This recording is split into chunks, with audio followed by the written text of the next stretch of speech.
Hi guys, welcome back to my channel. If you're new here, welcome. My name is Olabisi.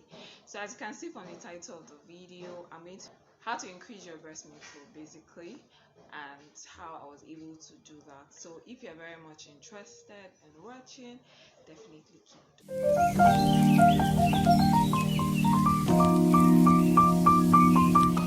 establish first and foremost that I'm not an expert. Yes, I am not an expert. I just try, like I said, um, just try to learn and then practice, and then I share with you guys things that have worked for me so far. And I hope that someone watching this video can learn a thing or two and then implement two as well. So guys, I am not an expert. So let me start off. Guys, please pardon the sound in the background. It is what it is. So number one is pumping. So having a breast pump. So initially when I gave birth to Priska, I, of course, my breast milk wasn't really, which is kind of like expected, um like I read. So I did only about 24 hours in a hospital, after giving birth. Rather, I think I was discharged about 24 hours, about 48 hours actually. So luckily the hospital wasn't so far from the house, so it was easy for me to it was very easy for me to get home and start pumping. So prior to me giving birth, I'd already purchased the breast pump. I actually got it as a gift. It was actually part of the things that we've already listed. Myself and my husband already listed in Priska's list, um, of things that we wanted. We wanted an electric pump. Even if I just wrote electric pump there, looking back, I would advise, if you can get the double one. I used the single one, so you have to do this one, or maybe you are breastfeeding on the other and one, or I have to like alternate. So breast pump really helped, even if some people said different things about breast pump, but it was really very helpful for me. By the time I got home, I just started using it. It was coming out little by little, but the more I did it, the more it got better. Looking back, I was able to really pump, like, not so much, but at least enough to be able to satisfy my daughter per time. So I would really advise, if you can get electric. I didn't use the manual, so I can't really talk so much about the manual. I used an electric, and interesting about the electric one that I used, I'll put it, is Mandela breast pump. Yeah, I used the single one. So like I said, I would advise if you can get the double one, but the single one also works fine as well.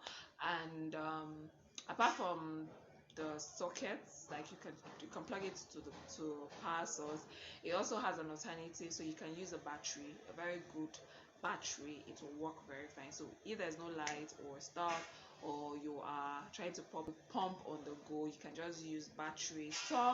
I have a friend that has used a power bank. That's really fantastic, so you can always pump on the go.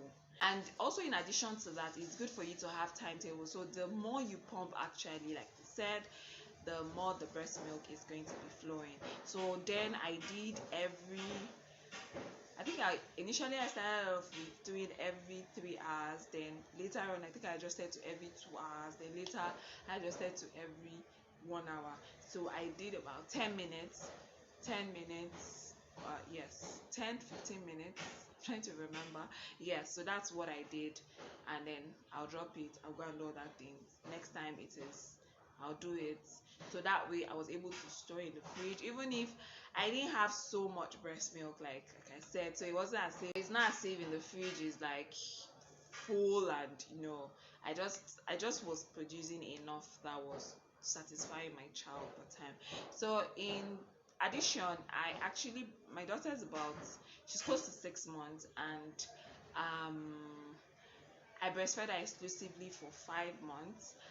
And right now I'm still breastfeeding her, but I started introducing other fruits and vegetables to her as well, so that it would help her to get adjusted. So I don't want to wait till 6 months. So I've started like little by little, like giving her, but I still give her breast milk. Number two is the foods. There's certain foods that really help you in terms of increasing your breast milk supply. One is oats. Oats was really helpful for me. I'm not a fan of pap. I'm not really a fan of pap that much. So by the time I went online, I saw that oats. I really liked oats, so I just got oats. I took oats as much as possible. Then tea too as well. Tea really helped and helped. So number three is drink a lot of water. Um, I'm not really a fan. Like I drink water, but all those gallons and gallons of water, like I just took like I actually measured what I was taking, but I took enough water. You know, I took enough water, and it was really helpful. And I was taking water.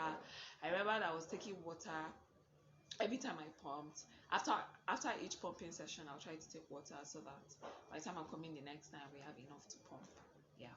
That will help you sleep. You have to rest. I know it can be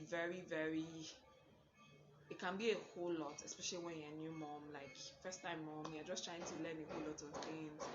This one is saying this, one is saying that. But try as much as possible to get enough rest.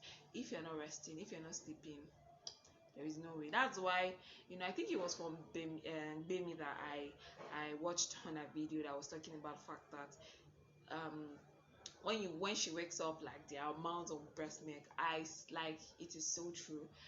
You actually produce more breast milk when you're sleeping. So that's why the highest supply that I usually get is usually when I wake up, or in the middle of the night, like when I wake up, like the breast is like sometimes it's even flowing out, like it's heavy. It's super heavy, so you have to rest as much as possible. I know there's the ideology of sleep when the baby is sleeping, but I didn't do that. No, there were some times that yes, I was tired and I had to. So there were times that I was tired and I had to sleep, but I wasn't sleeping like Priska is sleeping, I must sleep. No, a lot of times I usually use it to get things done. So, but in general, you just have to rest as much as possible. Another thing is continue to take your supplements, your folic acid, and it's still very important to still take it, even after giving birth. So a lot of people usually take it before and then, but even for me, I wasn't really very like diligent taking it as much as I was when I was pregnant. So, but I was still advised, it was really helpful to still continue to take your different supplements and folic acid and stuff is usually very still helpful in terms of breast milk production too as well. Then I think also in addition, an additional one would be yam, pepper soup, which other food, moringa. I tried some, but not all of them. Yeah. So much guys for watching. I really hope you learned a thing or two. Don't forget to share, don't forget to like, and of course don't forget to comment in the comment section things that have helped you, that is helping you or has helped you to increase your breast milk supply. And I'll see you guys in my next video. Bye guys.